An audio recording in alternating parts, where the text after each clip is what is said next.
Welcome to LMP Talks Wrestling. Due to the winter holidays, Lotus Moon Productions went on a brief hiatus, but we're now back in January 2020, and we're smashing out our first podcast of the year. I'm sure among all of you dedicated listeners, there are some first-time listeners, especially this is our premiere episode on YouTube. Whether you're a casual fan or a hardcore fan, we chat the latest news in wrestling and have guests on every episode from all over the world.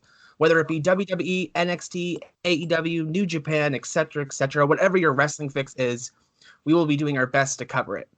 With that said, New Japan's Wrestle Kingdom 14 just finished, which was an incredible show. We even said goodbye to one wrestler's amazing career, and that Jushin Liger. We also have NXT UK TakeOver Blackpool 2 this weekend, and in just under 3 weeks, we have WWE's famous Royal Rumble pay-per-view. So with all that exciting stuff coming up, please help me welcome a guest who I've had on a few months ago. Ben, how's it going today, bud? It's going good, man. I'm still on cloud nine after Wrestle Kingdom. Oh my goodness, what a weekend. Oh man, I think it might have been my first Wrestle Kingdom I actually ever sat down and fully watched all the way through. Yeah, I think this is my third one. Yeah, because I go back from when Naito most recently challenged Okada at Wrestle Kingdom, so that was Wrestle Kingdom 12. So this is my third one. Nice. So now, Wrestle Kingdom was 2 days this year, so instead of just going by segment, match by match, we're probably just going to bounce back and forth through day one and day two. But the first thing I want to talk about with you is your boy, Sonata. Oh, God. We just started this off nice. I thought it was going to be Naito. I was so excited. No, we're starting with the low point for LIJ. Really? I have to, because I know how much you love Sonata. I've become a big Sonata fan, and when I was watching Wrestle Kingdom, I said to myself, after I saw Sonata lost, I was like, I have to talk to Ben about this. This is how I have to open the show, because how did Sonata not get that belt? I have to get that off my chest right now. It's annoying. I looked at it this way. Going into Wrestle Kingdom, one of two things is going to happen. LIJ is walking out with all the gold, or LIJ is walking out with no gold, but Naito's winning both. And I was going to be fine if they walked out with nothing.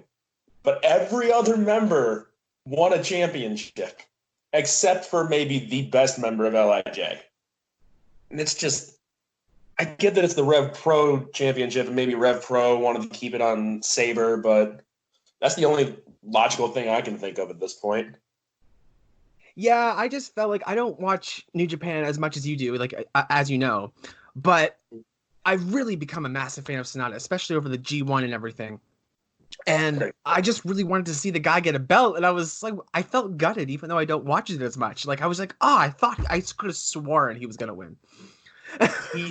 He's always seemed like he's pushed to the back of the line in New Japan, which is really weird with somebody as talented as him.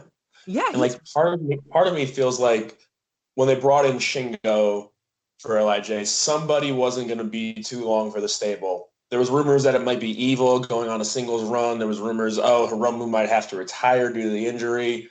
But with Sonata's contract expiring just before the G1, that made me think, Sonata's the odd man out. And if he's going to keep getting this carrot of a singles championship dangled in front of his face, and they keep yanking it away at the last second, at some point, the horse is just going to stop chasing the carrot. Yeah, you're not wrong there. You're not. But I mean, to be fair, it was a good match with Zack Sabre Jr.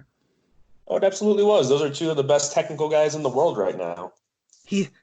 I keep saying, this is the first time I introduced somebody to New Japan. I had a friend over who's never watched wrestling in her life before, and I was talking about New Japan at his party on Saturday, and I was like, "You have to come over tomorrow, and we'll watch day 2 together, right?" And he was like, "I've never watched any of this thing before," and I was like, "Well, New Japan is kind of like a retro 80s Japanese anime. Like, it's bringing anime to life." Like, it essentially is, especially with some of the characters in there. And plus you have these long overtelling story arcs that go for years at a time. Yeah, I've watched a lot of wrestling throughout my life, and I've watched various promotions, and New Japan is that promotion where I look at it, and this is nothing but a compliment to them. Not said in a good way. I used to be a massive anime fan. And now when I look at New Japan, a lot of it has that 80s anime classic vibe, and it's not a bad thing at all. It's amazing. It's like I'm watching anime in real life. Right, that's fair. And it's like there's so much talent there too. Like you look at other companies, like I know NXT does a good job of showing off its talent. WWE does from time to time, but New Japan has that weird middle ground where they can find a way to show off every single wrestler's talent that they have. Yeah, they really show their strengths. Like when Zack Sabre Jr. comes out, all the matches I've seen him in, he's always that technical, like all of these various, like he'll tie you up in a knot, and they stick to that. And as someone as small as him, like I was actually talking to my friend about that while we were watching day two or night two, I guess, however you want to look at it. And I was telling him that if Zack Sabre Jr. had been in WWE, like he'd probably be in the cruiserweight division and probably jobbed out to hell. And I know I'm assuming that and I'm guessing, but we've seen it time and time again. I mean, Zack Sabre Jr. and how New Japan just adds to his strengths and makes him such a dominant brat, you know? There was a thought at one point both him and Ibushi would have been in WWE because they were in the Cruiserweight Classic. Yes, they were. And that was going to be the final, but Sabre and Ibushi would not sign deals. Wow. And that's the whole reason we got TJP versus Grand Metalik. And like with the whole cruiserweight division in WWE, you see a couple of guys successful out of it, yes. Like we've seen Buddy Murphy getting a major push on Raw. We've seen Ali have great matches on SmackDown. And then Cedric's doing nothing. Gulak's doing nothing. Tozawa just got jobbed out to AJ Styles. So It's like a 50-50 rate right now. I mean, some of the cruiserweight action that's still going on NXT, though, is great. Like Leo Rush and Angel Garza, my goodness. But those two are like a really cool exception too, and especially like with Leo, he's a guy who's got a long story, which is really nice to see, and it's nice to see him be successful. Absolutely, I 100% agree. But getting back to night two, because I don't want to talk about WWE, because you're my New Japan guy. I'm just a pro wrestling guy, to be fair. I can talk about anything. I don't get to talk about New Japan with very many people, so it's nice when I get to, you know? That's very fair. Oh, man. But getting back to that Zack Sabre Jr. match, there was one question I wanted to ask you. And I might be getting too technical on this, but Zack Sabre Jr. is a pretty small guy. And as we talked about, you know, he went in the Cruiserweight tournament. Why does he have the Heavyweight Championship? The main reason I can kind of understand why he has the heavyweight title, he's by a mile one of the best junior heavyweights from England. You have the likes of El Phantasmo, who was also on night two, Chris Brooks, who just signed with DDT in Japan for a year. And there's a couple others in there, but he's the best, and they push him so much. And it's partly because of the New Japan deal and Rev Pro having the working relationship with New Japan that they're going to push the top guy in New Japan that they have on their soil. Well, yes, people would argue it's Will Ospreay. With Ospreay's dedication to New Japan, he doesn't really get back to the UK that often. Sabre Jr. goes back and forth quite frequently. So that's the main reason I think he has the heavyweight title. Okay, that's fair. Yep, makes sense. Because I think for a while, too, it was on Minoru Suzuki, and then Suzuki lost it to Tomohiro Ishii, and then Ishii lost it to Sabre. Okay. All right. I've been learning about all the past people who have had the IWGP Heavyweight Championship and Intercontinental belts. Like I've been going back and just seeing all the people who have had it, and I had no idea that the Intercontinental was only debuted in 2011. I had no idea. Yeah, it debuted. It's had like the likes of MVP have held it, Naito, Nakamura, Tanahashi. It's always been like for the main event level guys who are just below the main event. I keep learning. Like I've been keeping. I've been learning all these belts. Like there's been so many belts, and no offense to New Japan, but when people give WWE flack for having too many belts, well, there's a lot of belts in New Japan. The only reason I defend the too many belts thing in WWE, there's two shows. You got to push so much talent. That's fine. With New Japan, it's like they have a bunch of talent. They have a bunch of different divisions, so you all fall into a division essentially. I think also is New Japan makes those belts matter. They do. They make them mean something. Right. You look at it too. That's kind of why some people I know don't like the time limit stuff in New Japan, but that's why the time limit matters. You only get a 1 hour chance to wrestle a title away from somebody. If that hour goes up, sorry, You gotta wait your line. You gotta wait back in line.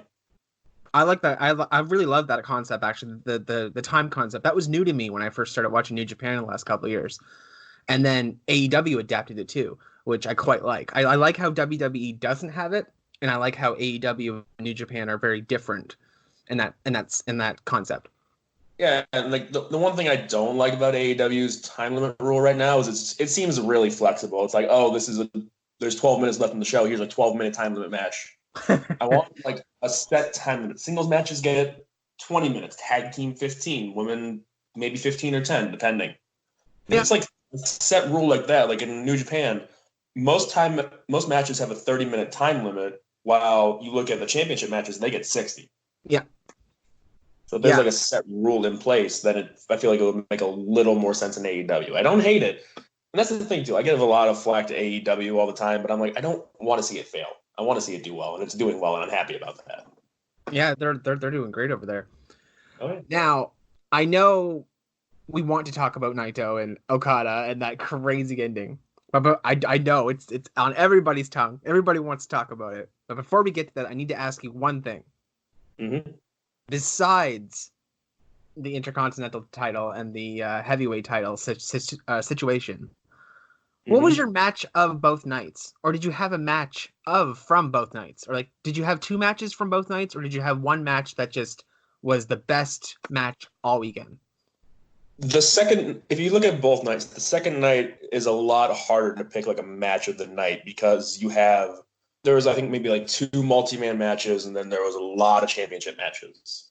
But if you're looking at the 2-night event as a whole, and if you take away, I'm going to take away Okada, Naito, Ibushi, and White. I'm going to take those four guys out of the picture. Okay. I'm looking at just those 2 nights with all the other matches.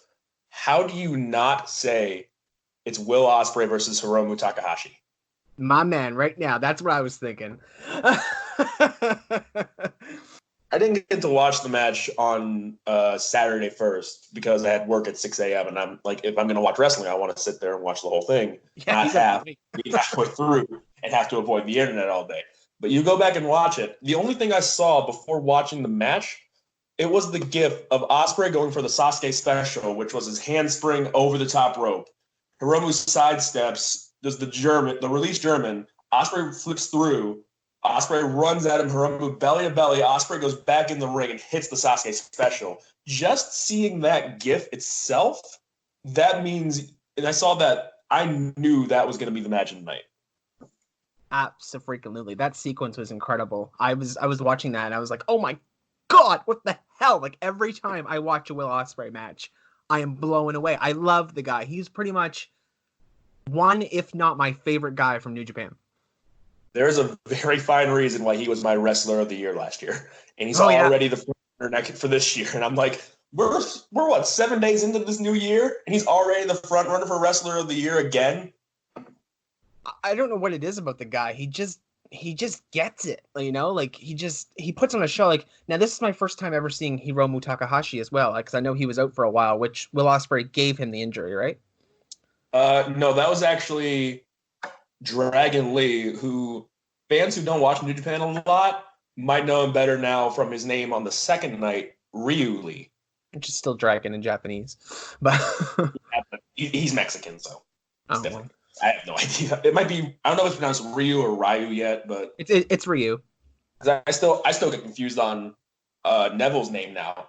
I say Pac, but everybody else says Pac. Like Pac is Pac is Western, Pac is European. Well, I'm European then, I guess. Yeah, so Pac, yeah. So Pac would be European and Pac is Western because, you know, the Western like me has no taste in talking.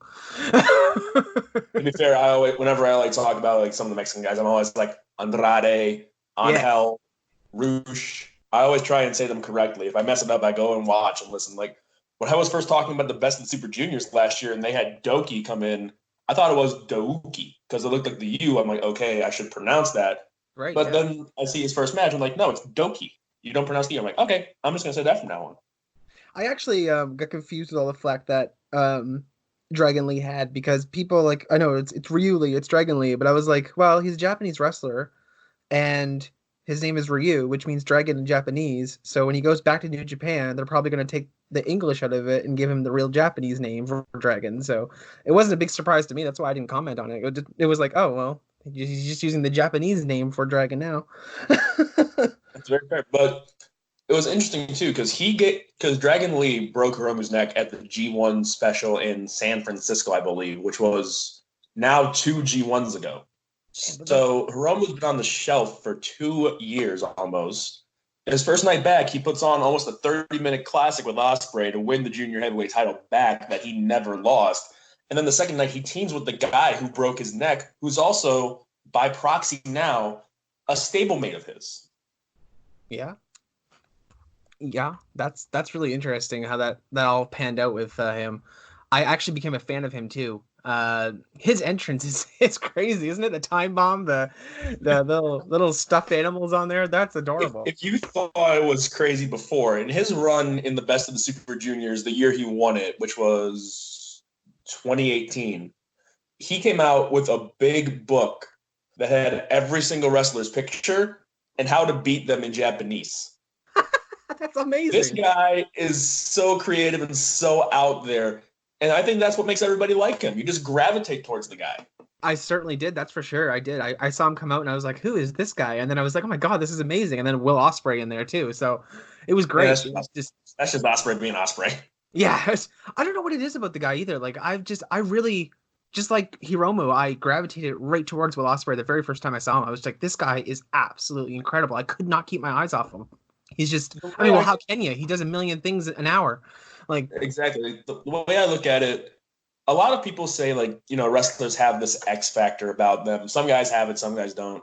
Ospreay doesn't necessarily have that X factor in the charisma aspect. He has the X factor in that everything he does, you just want to watch. Yeah. It doesn't matter if it's a tag team match over in, I don't know, some other country, if it's a main event match in New Japan.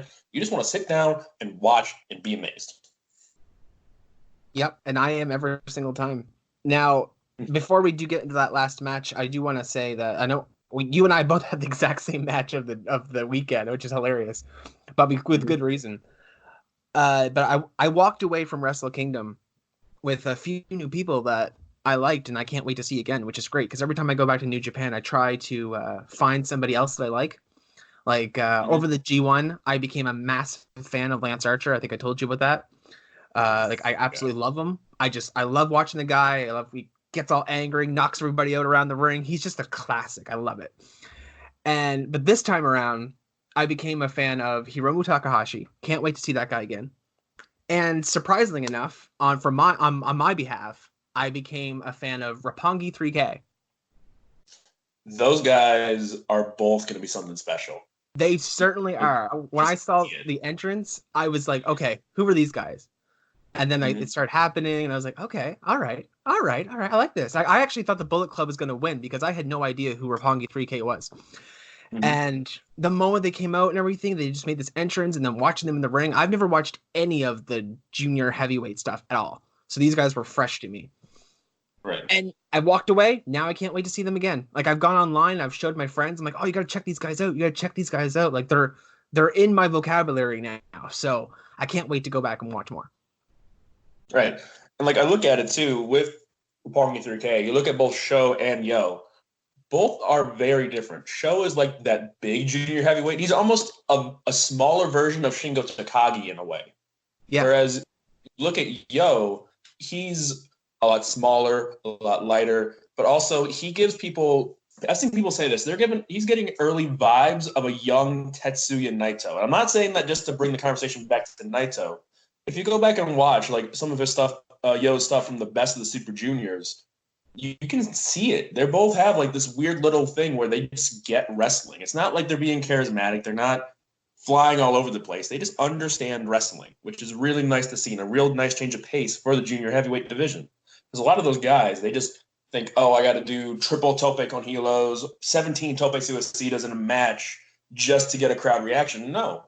Yo is going out there and actually wrestling a semi-normal match with a couple of high spots here and there, where if you look at Sho in a completely different way, he's trying to out-muscle every single junior heavyweight. With now Shingo Takagi looking like he's moving up to the heavyweight division, that could be the case. Show might be an early frontrunner for Best of the Super Juniors. I know they've didn't they win they're 3 times now the tag team champions? I can't remember. I've heard something. Three-time Junior World Tag League winners. I believe now they're a 4-time Junior Heavyweight Tag Team Champions.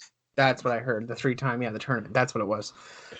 Yeah, but that's definitely somebody I walked away with as a fan of. So I walked away with 3 more people that I can't wait to watch again. So there's a whole list now. Like pretty much everybody on the G1 I loved.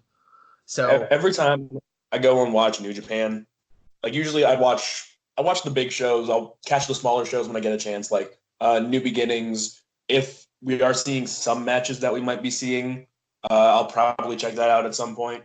But like I always make sure I see the tournaments. And I always make sure I see like the big matches, and like the tournaments are where you can kind of find those new guys. To be fair, that's how I found El Phantasmo last year and Taiji Ishimori 2 years ago. So who did you walk away with from this tournament or from this pay-per-view? I want to say one of the LIJ guys, and to be fair, I've been high on Bushi for a long time. He had a good run to finish his Best of the Super Juniors. He looked good in the 6-man tag, but if I have to take like just one guy, he only had one match on the weekend, but it's what he did on the second night that got me super excited. You might know exactly who I'm talking about. The devil himself, Minoru Suzuki. Damn right, my friend. That encounter with Jon Moxley, we were talking about this over the weekend before we even had this podcast. I even said, they're going to kill each other. We're going to sit down and watch it and love every second of it. I was getting hyped when they were talking about a bonus match. I was like, oh my God, this is going to happen now? Do it. Just how Suzuki is, I already knew that's not going to happen because of the way Suzuki-gun is. They're that heel stable. They're essentially the Shield in the early days of the Shield, where they would just beat people up, take names, do whatever they want.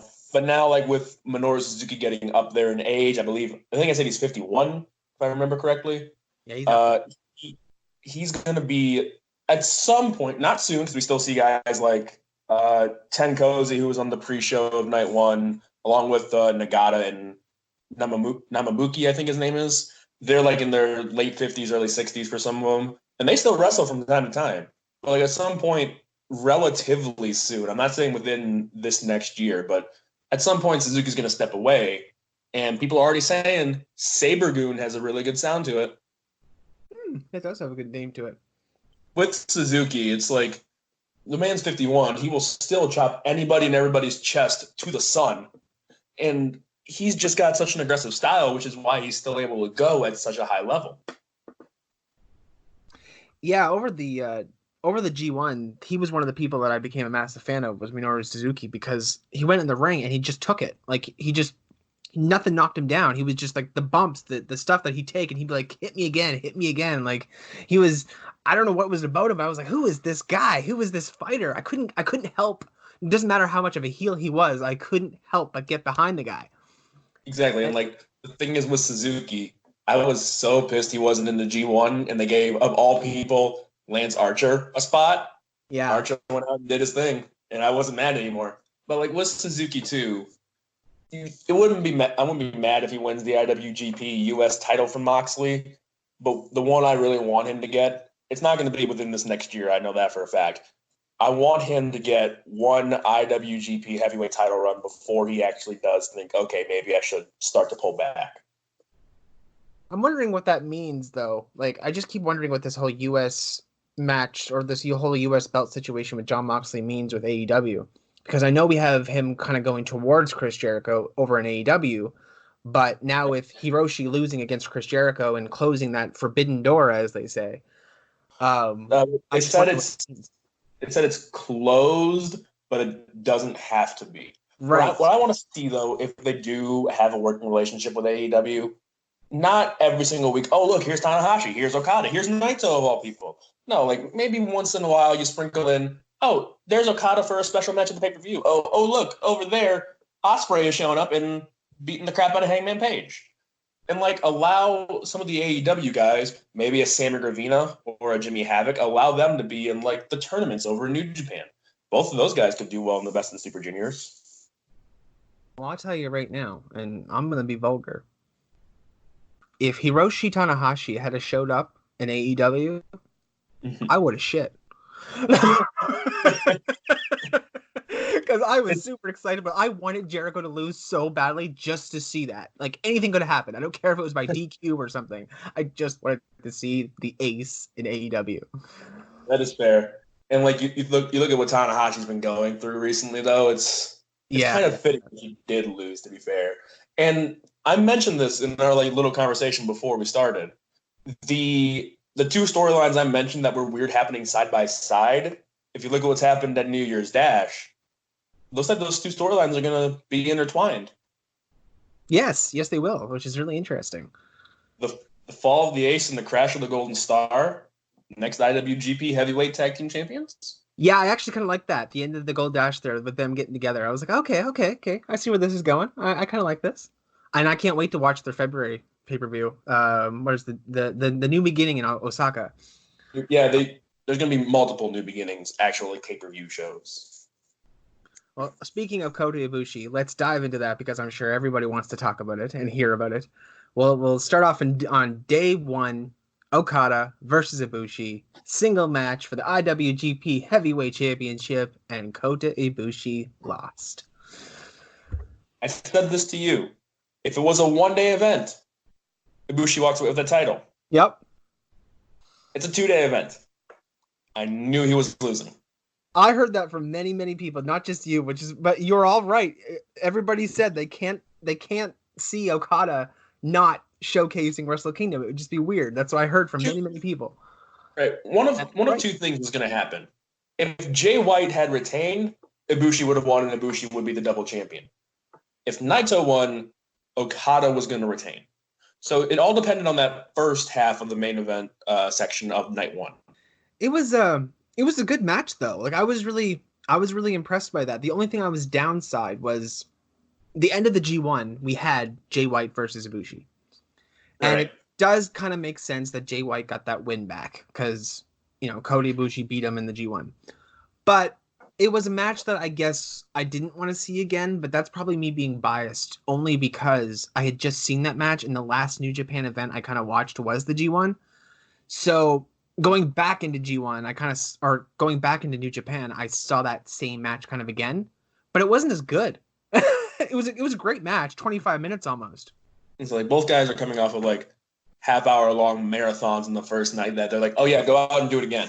Yeah, right. Yeah. It's going to be hard to top what you did in the first night. Even the first match they had in the G1 final was a really good one. They were both great though. Like I enjoyed night 2 of Jay White versus Kota Ibushi.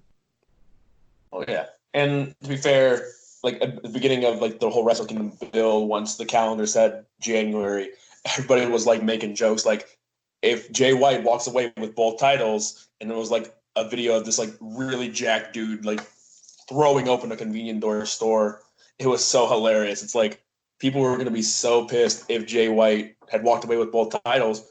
I think that means Jay White's just doing a great job as a heel in pro wrestling. Speaking of my friend, when he first saw Jay White, he goes, "Who's this from My Chemical Romance?" I died. I was like, "Oh my god!" I need him to shave the damn beard and mustache. He looks so wrong. I don't like facial hair Jay White. Yeah, he looks odd. I've always had that opinion about him. I was like, people might odd. People might think this is kind of funny what I'm going to say, but I think it's true. He looks like a grown-up version of Gato, the manager he comes out with. Oh my god, I see it. He looks like a grown-up version of his manager. I actually see that. That's hilarious. He kind of looks like Brian Kendrick in a way. It's the hair. It could be the slick back hair. Yeah, it could be the hair. I mean, he's got a beard too, and Brian Kendrick's has a beard now too, so. Maybe. Anyway, yeah, so the winner of both belts, Tetsuya Naito. Now, I know you're super, super excited about this, and I thought it was a great match. I was worried about his knees, though. He's got a history with one of his knees. I don't remember which one, but he did have, I think it was ACL surgery. I know he had an injury where he was out for a long while with that. But it's a lot like with Suzuki. How Naito wrestles, he makes sure he stays safe. Okay, I didn't know that. Yeah, he's kind of like a strategic kind of guy too. He does, and like that's the whole thing with Tranquilo. He doesn't want to like rush into a match and everything. He will take his time and be as deliberate as he has to be. I tell you one thing, the person who was watching Wrestle Kingdom with me, though, they became a fan of Okada.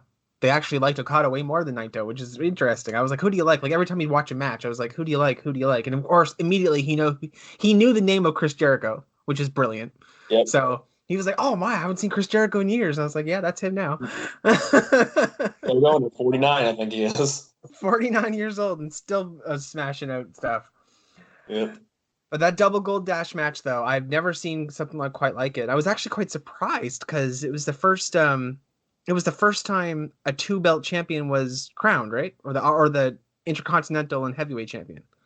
It is the first time in New Japan history. Yes. I will say, at first when this was announced, I wasn't happy with it. Why was that? Because when it was announced, Jay White was Intercontinental champion and we didn't know his Wrestle Kingdom match. So everybody thought, oh, Jay White just gets the winner on the second night. But then you go and look at the story that they've been telling for 7 years. It took them 7 years to capitalize on it. But, I mean, he had injury, too. But the injury actually happened before this, I believe. Wow. Yes, it was. It was before this. So 7-year build. From 2013 to January 5th, 2020. Wow. That's insane. What a way to keep your audience, like what a way to keep that build going, keep that excitement going, like all the heartache and everything that you have to go through. And I still talk about I mentioned this to my friend who was watching Wrestle Kingdom as well. I mentioned the Golden Lover situation because the fact that New Japan goes that far to give their audience, a long-term story is amazing, because the fact that, Ibushi and Kenny Omega purposely didn't talk to each other so that they could make the feud even, more deep. I love that. And the fact that 7-year build for Naito, I mean, could you argue it might be a little bit long? Depends on how they do it. But from what I've been hearing and from what you've been saying, people are very, very happy that Naito has both belts. Oh, yeah. But like, you look at the Golden Lover situation, too. I'm curious, and this is like a hypothetical question. If AEW never starts, what's the payoff with Omega's IWGP Heavyweight Championship run? Because I think if AEW is not a thing, Omega wins over Tanahashi last year. Omega beats Okada at the Ring of Honor show at Madison Square Garden. When does he lose the title to Ibushi? Because that's what I think the payoff was going to be. I haven't watched long enough for that to predict all that, but I know that who did Omega lose the title to? Who was it? It was Tanahashi at last year's Wrestle Kingdom. Okay, yeah, I wasn't sure if it was Jay White or Hiroshi. I couldn't remember. Yeah, that's the thing. That's why I think I might be the only one that's dubbed it the Fall of the Ace storyline, where Tanahashi started last year on the highest of highs, winning the heavyweight title for the 7th or 8th time. I don't remember off the top of my head. Yeah, and then he lost it his 8th time. And then he lost it in a month, and then he kept losing and losing. 8 points in the G1, where the year before he set the record at 15. Wow. But that's with the Golden Lovers. And with the Naito story, Tanahashi, it's so weird how much New Japan nowadays comes back to Tanahashi. Yeah, well, he's been there forever. I mean, he's the longest. He has the most reigns with that championship, too. He has the most reigns, but not the most days as champion. I know that is Okada, because he just broke that record from, oh, God, it might have been Shono.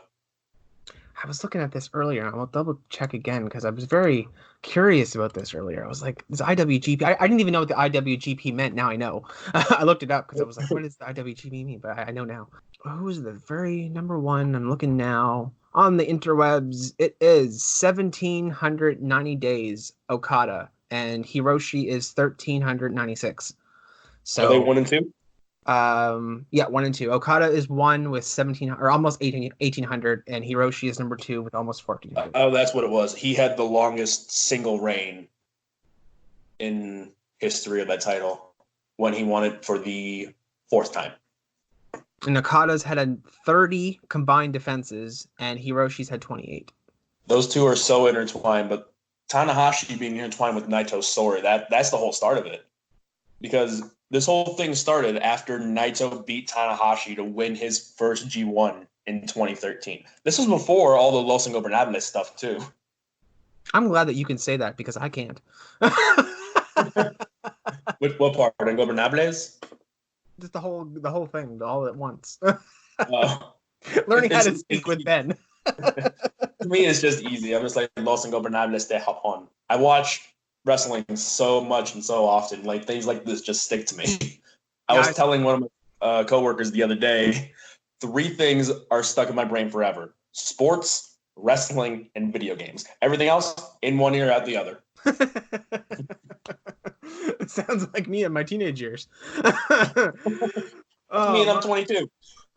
I didn't even know how to pronounce Roppongi 3K until I heard it a million times. And I was like, okay, Roppongi. Yeah, Rocky that for you. Yeah, and like I've even become a fan of Rocky Romero. He was kind of cool. Yeah, he's a little weird third wheel in that group. But getting back to that match though, like I think the Tetsuya Naito and Okada match was definitely better than the Okada Ibushi match. What do you think? I think it was too. I think both men knew that match going in. Like, both Okada and Ibushi knew that match ahead of time. So they're like, okay, how can we kind of protect Okada so that way he's not coming off of a 30-minute plus match the first night and out of it to do a second match the next night.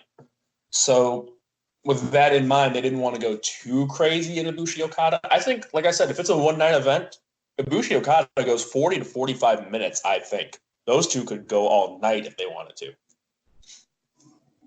It's Naito and Ibushi that have no necks when they wrestle, right?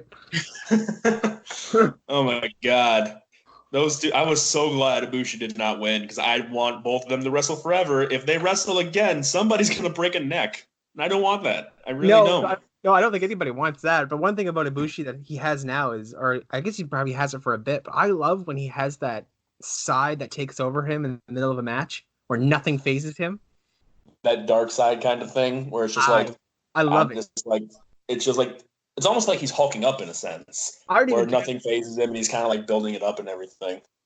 I don't even care what people think. That is a situation straight at Dragon Ball Z. Kind of is. It is. It's just Goku being like, I'm here. Yeah. Nothing's hurting me. Or like Gohan during the Cell games. Like, Cody Ibushi's like, I ain't having none of this. Hit me. You ain't gonna affect me. I freaking love that. I was like, oh shoot, kid, exactly. Kiss Ibushi. But like with the Ibushi, and like I said this before, if I guess maybe mild spoilers for people who haven't watched Wrestle Kingdom or New Year's Dash, if Kenta did not attack Naito, I don't know who's next. I don't know who's going to challenge Naito.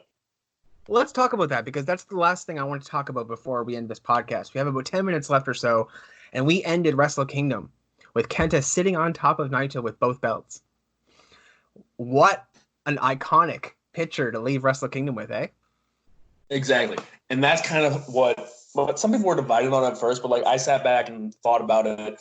It makes sense. You've had this 7-year story with Naito, and you've had all the highs and lows of him winning championships, losing championships, barely missing the IWGP Heavyweight Championship more times than I care to count. You have then him finally get to that mountaintop and do it, and then, somebody just knocked him out and wants his title. Thermonuclear heat on Kenta. Absolutely. Usually I criticize Gato's decisions sometimes. I love that decision. I love it also for the sheer fact, like, again, I haven't watched much New Japan over the year, right? But for the sheer fact that he had such a bad run in WWE, like as Hideo Itami, he just sat there, stagnant, not very much happened, and the injury happened and everything. He just had bad luck in WWE. Mm-hmm. And now that he goes back to New Japan, they're capitalizing on everything that, as a wrestler, I think he's earned. I mean, he had the Never Openweight Championship, and yes, he lost it. But now he gets to go towards the big picture, which is it's nice to see him in that picture finally. Right. And I said this in my little prediction article for Wrestle Kingdom that I did for All Things Combat. If Shibata was 100% medically cleared, Shibata versus Kenta is a dream match. Those two are both so good, and so it's so like weird. They have like contrasting styles, but they're also the exact same style in some weird way. So it's like You want to see that. You want to see it happen. But with Shibata's injury, which I don't remember the name of it, but it's like a bleeding of the brain, there is a very good chance that he's never wrestling again. Him just taking a bump at the G1 final was a huge surprise to everybody. I had no idea that he had that injury with the blood in the brain. My goodness. Yeah. That's I believe it was Sakura Genesis, 2016 or 2017. There's a famous shot. It's against Okada. He headbutts Okada, and like just from like the top of his head, there's just a trickle of blood that just goes down his face. And it's after that match, he collapsed backstage and had to be rushed to a hospital, and they told him never go again. Jeez. And like, yeah, I understand Goto winning it is a nice symbolism thing, but I hope to God Shingo Takagi takes that title. He deserves it. Well, and yeah, like I told you, I'm an LIJ mark, so I'm going to pull for all the LIJ guys. Shingo Takagi, he was in the G1, right? Yes, he was. He was in the same block with Tomohiro Ishii and Goto too. Yes, yeah, I remember that. Okay, now, because that was over the summer. I'm trying to remember back to August and July. I can't wait to watch the G1 this year, though. I really can't. I'm excited for the summer again. I would also recommend, if you have time for it, try and fit in the Best of the Super Juniors, at least even just maybe 1 or 2 nights, so you can see both block action and maybe find some new favorites in there too, because that's how I find some of my guys too. I might just do that, because will Roppongi 3K be in there? They should be, considering how small but not small the junior heavyweight division is, and 20 spots up for grabs. Both Sho and Yo are going to get a spot. Ospreay, if he's healthy, there's a report going around he might have injured his heel. It was actually in that GIF. Yeah, it was in that GIF video where he does the 2 Sasuke specials. When he lands the second time, you see his leg just buckle. And I think that's where it kind of happened. I don't think they didn't say it's super severe, but they're just taking it safe. And I think he was getting an x-ray yesterday or today at some point. So you can think Ospreay will possibly be in there. I still think he should be the heavyweight, but that's just me. Hiromu will be there, and a bunch of other guys, Phantasmo, Ishimori, Robbie Eagles will be in there. Hopefully my boy Desperado doesn't get cut out of the tournament this year due to a stupid injury. Who's that? El Desperado. Did they show the Never 6-man tag title match on the regular show? Yes, they did. Desperado was the one with the black mask and the white like little tassels from Suzuki-gun. Oh, yes. Okay, yep. Because if you give that guy a singles match, he's actually pretty good. Yeah, Taichi was in that match too, and he got. I'm getting that overlap now. He got upset at some point. He kicked somebody in the balls and ended the match. Like, which one was that? Taichi got really upset though at the end of the match and got dominated at the end of the match. It was pretty cool. Yeah, that's how Taichi is. He's just a pissed off person. I actually became a fan of Taichi's too as well over the G1s. So that was another person who I became a fan of. Yeah, and he's a weird one. He gets a lot of flack, but I don't think it's because he's a bad wrestler. I think it's just him actually being a pretty good heel. I thought it was just his presence. Like, I know it's kind of crazy to come out. He comes to the kind of the Victorian style clothes with the masquerade get up and sings his own song. It's silly, but I really do feel there's a place for it. Like it's legit. I like it. Like it works just for him. Like he pulls it off really well. Like him singing his own theme song over, let's say, R-Truth, for example. I'd much rather Taichi. Like R-Truth is good with that 24/7 title, and he's absolutely hilarious. But as for someone coming out and making themselves and saying, this is my character and everything like that, Taichi singing their own theme song in that way, it works, and I like it. And I was like, this is like, and from fresh eyes, I'm trying to find people who, interest me. So that is really fair, especially because of the fact that he's a guy who I don't know if he'll ever go above the ranks of the Openweight Championship, but I wouldn't mind seeing him get an IC title run at some point. Yeah, me too. Or maybe the US or even like something like that. But I think there's something there. I think there's something there. I think they really should do, or they could do something with him. And that could just be me saying that, but I think there's something in him. That is fair. And it's so weird. Like, we're sitting here now 2 days after the event. What a weird wrestling world we're living in. Naito's finally at the top of Japan. Okada's not the heavyweight champion of the world for the first time in what feels like forever, when it's really only been just under a year. we no longer have one of the best wrestlers in the world wrestling in the ring anymore with Jushin Thunder Liger.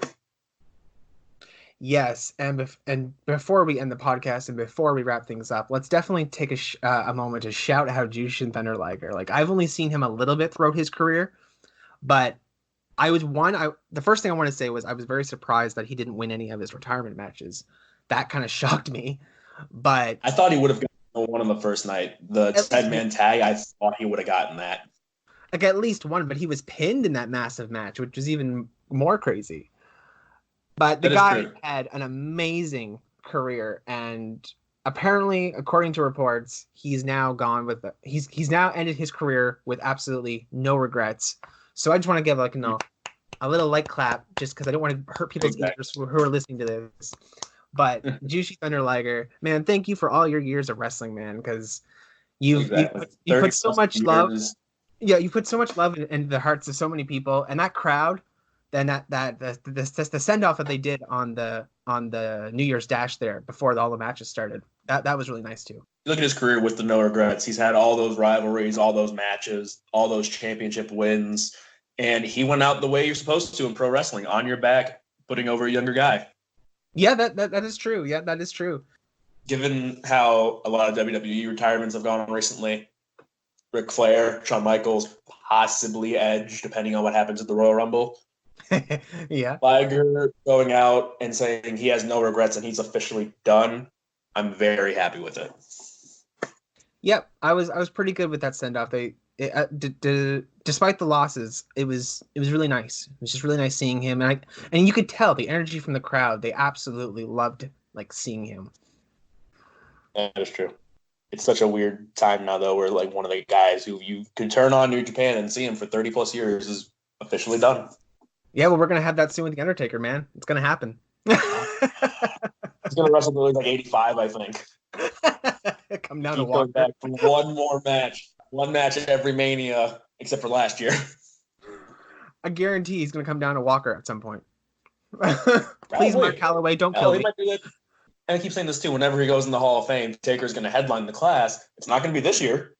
No, not going to be this year. So when the hell is he going to headline? Who knows, man? Who knows? Now, I know you have some social media to shout out. All Things Talk Wrestling, right? Or no, it's Armed. There's All Things Combat where I write a lot of wrestling articles for, and my own podcast is the Armchair Arm Dragger podcast.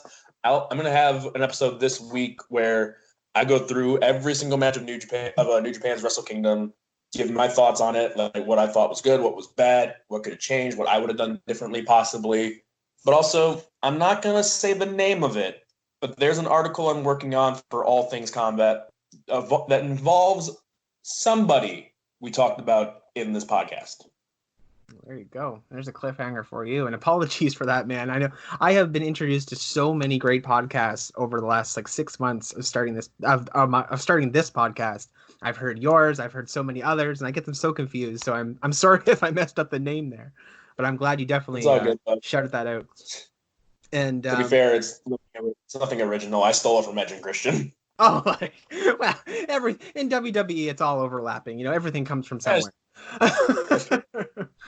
Well, with that, though, we'll wrap things up. Thanks to everyone who continues to listen to the podcast. If you want to hear your voice on here, I would love to hear you. Simply send me a PM on any of my social media. You can find me at SoundCloud under Lotus Moon Productions, Facebook under Lotus Moon Productions, Twitter under Lotus Moon Prod, and you can now search us on YouTube under Lotus Moon Productions. Or to the YouTube audience that is listening to us right now, thank you for tuning into YouTube. So with all of that, I'll be back next week with somebody else. And on Friday, I should be getting out NXT UK TakeOver predictions. So with all that, this has been LMP Wrestling, and we're signing off.